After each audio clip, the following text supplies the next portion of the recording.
स्वागत है दोस्तों जॉब्स इन इंडिया की एक और शानदार जॉब अपॉर्चुनिटी में। जैसा कि आप स्क्रीन पे देख सकते हैं, जेनपैक्ट की तरफ से मैं दोबारा आपके लिए जॉब लेके आ गया हूँ। तो आज मैं सिर्फ एक नहीं, आपके लिए दो जॉब्स लेके आऊंगा जेनपैक्ट की तरफ से। एक वीडियो अभी, एक वीडियो शाम में। तो वो दोनों वीडियोस देखना आप ना भूलें। तो सबसे पहली जॉब जो मैं जेनपैक्ट की तरफ से आपके लिए लेके आया हूँ वो है प्रोसेस एसोसिएट ट्रांजैक्शंस की। यानी आप प्रोसेस एसोसिएट होंगे, किस प्रोसेस के? ट्रांजैक्शंस के एसोसिएट होंगे, ठीक है ना। तो हम बगैर टाइम वेस्ट करते हुए रिस्पॉन्सिबिलिटीज देखते हैं। छोटी छोटी वीडियोज होने वाली हैं ये। एबिलिटी टू सी एंड की एक्यूरेटली, यहाँ पे मेरे ख्याल से टाइपिंग की थोड़ी सी मिस्टेक हो गई है, या फिर मेरे ही समझ के थोड़ा बाहर है। जहाँ तक मुझे समझ में आता है, बेसिकली आपको अपने जो काम करना है थोड़ी डिटेल्स के साथ करना है, एक्यूरेसी के साथ करना है, क्योंकि आपको ट्रांजैक्शंस मैनेज करने हैं कंपनी के अंदर जो हो रहे हैं, ठीक है ना। तो वो एक्यूरेट होना चाहिए, क्योंकि ट्रांजैक्शंस अगर इधर उधर हो गए तो फाइनेंशियल प्रॉब्लम्स वगैरह उसकी वजह से हो सकती हैं। Analyse customer information and process in the systems. तो कस्टमर की इन्फॉर्मेशन जो है आपके सिस्टम में वो आपको एनालाइज करनी है, ठीक है ना। और उससे रिलेटेड जो भी प्रोसेसेस आपके रहते हैं, जो भी कंपनी उस इंफॉर्मेशन के साथ करती है, उसमें आपको देखना पड़ेगा। Data accuracy and attention to detail are की रिस्पॉन्सिबिलिटीज फॉर दिस रोल। तो जैसा मैंने बताया, डेटा के लिए एक्यूरेसी बहुत ज़्यादा आपकी होनी चाहिए, क्योंकि अगर डेटा थोड़ा सा इधर उधर हो रहा है तो उसकी वजह से कंपनी को प्रॉब्लम हो सकती है।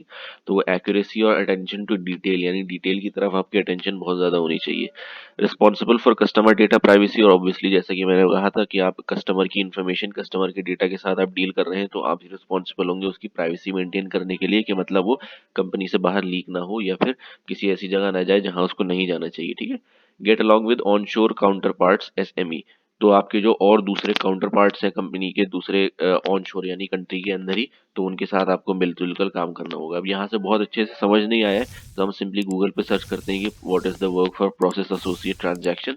तो गूगल हमें क्या बताता है, जैसा कि आप देख सकते हैं, the transaction process associate records data management is responsible for processing transactions for relevant business in various systems and tracking tools. ठीक है ना। तो आपका डेटा मैनेजमेंट का काम है, इतना तो उन्होंने बता दिया है। अब यहाँ पे आपको ट्रांजैक्शंस को प्रोसेस करना है जो आपके बिजनेस से रिलेटेड है, ठीक है ना। अलग अलग सिस्टम्स में और अलग अलग टूल्स में, जो भी कंपनी आपको सिस्टम्स और टूल्स यूज करने को कहेगी, उनमें आपको वो वाले ट्रांजैक्शंस को रिकॉर्ड करना है, प्रोसेस करना है, जो आपके बिजनेस से रिलेटेड है, ठीक है। और उसके साथ आपको कस्टमर्स के डेटा को भी रिकॉर्ड एनालाइज वगैरह करना है, ठीक है। तो ये आपका बेसिक सा काम है। क्वालिफिकेशन इसके लिए क्या है? फ्रेशर्स बिल्कुल एलिजिबल है इसके लिए, और कोई से भी ग्रेजुएट इसके लिए अप्लाई कर सकता है, एक्सेप्ट टेक्निकल, यानी बीटेक बीई। इंजीनियरिंग स्टूडेंट्स इसके लिए अप्लाई नहीं कर सकते हैं। इसके अलावा कोई भी इस जॉब के लिए अप्लाई कर सकता है, कोई सा भी मिनिमम ग्रेजुएट। और अगर आपके पास बीकॉम है तो उसको प्रेफर करा जाएगा, ठीक है। प्रेफर्ड क्वालिफिकेशंस क्या है? अगर ये हैं तो आपको बहुत ज़्यादा ही प्रेफर करा जाएगा। आपकी एनालिटिकल स्किल्स अच्छी हो, प्रॉब्लम सॉल्विंग स्किल्स आपकी अच्छी हो। ये वो लोग कैसे डिटरमाइन करेंगे? इंटरव्यू के दौरान आपसे क्वेश्चंस पूछ के, ठीक है ना। अब वो आप किस तरीके से उनका आंसर देते हैं, उस हिसाब से सामने वाले को समझ में आ जाएगा कि आपकी एनालिटिकल और प्रॉब्लम सॉल्विंग स्किल्स कैसी हैं, ठीक है। प्रायर एक्सपीरियंस इन बैंकिंग और इंश्योरेंस, ऑब्वियसली अगर आपके पास एक्सपीरियंस है तो आपको प्रेफर करा जाएगा। Ability to communicate verbally and through emails with business, तो कम्युनिकेशन स्किल्स आपकी अच्छी होनी चाहिए, चाहे वो वर्बली हो या चाहे ईमेल के थ्रू हो, ठीक है। तो ये आपकी थी जॉब।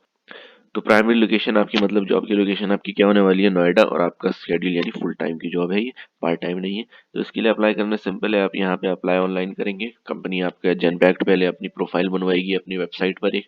जब आप अपनी प्रोफाइल बना लेंगे, जिसमें आपकी सारी डिटेल्स होंगी, नाम, एड्रेस, फोन नंबर, बाकी जो भी डिटेल्स, एजुकेशनल क्वालिफिकेशन वगैरह, उसके बाद फिर आप अप्लाई कर पाएंगे। आपकी एप्लीकेशन कंपनी के पास पहुंचेगी। अगर वो इस जॉब के लिए उनको समझ में आती है तो वो आपको रिप्लाई करेंगे इस जॉब के लिए। तो ये थी दोस्तों जेनपैक्ट की तरफ से पहली जॉब। अगर ये वीडियो पसंद आई है तो उसको लाइक करें, चैनल को सब्सक्राइब करें। मिलते हैं शाम में एक और जेनपैक्ट की जॉब के साथ। शुक्रिया।